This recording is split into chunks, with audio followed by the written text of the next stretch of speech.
n'olwekyo tuweeraliikirira nti gijja kuggwako nga toliiwo gijja kuggwako nga wafa 1999 n'olwekyo ebinaabaawo nga toliiwo oba toyagala tojja kubaawo so ebinaabaawo nga toliiwo ereme kweyaliikiriza nnyo ekyo kimu. Ekyokubiri, abaana bo ne boolekedde ettaka eryo ojja kuba obalese wagumu nti kyobalekedde kiri ku kyapa era osobola n'okubalaamira nti batwalanga obuvunaanyizibwa liizi beggwako okugizza obujja.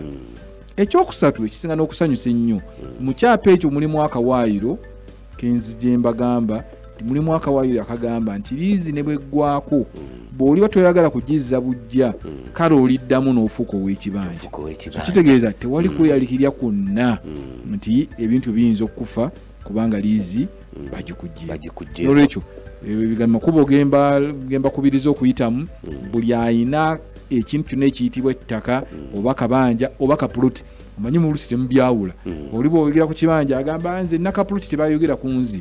Nze nakapuloti kange 5 ku 10 ndoza mwami Kizito yadde ayogera ku babibanja yiika 4 naawe ayina kapuloti. Bwe kaba nkali ku ttaka ly'Obwakabaka gwe ngamba ayina kapuloti ayina ekibanja gwe ngamba jangu weewandiise mu Buganda Land Board sasula busuulu punta ettaka lyo funa liizi bw'oba ogyagala. Bw'oba togyagala kale onoosigala kupunta bw'onooba tobyagala waakiri onoosigala nga owa busuulu naye kyabulabe nnyo okubeera nga gy'oli eyo ng'ogamba ekibanja kikyo naye nga tolina kawandiiko konna.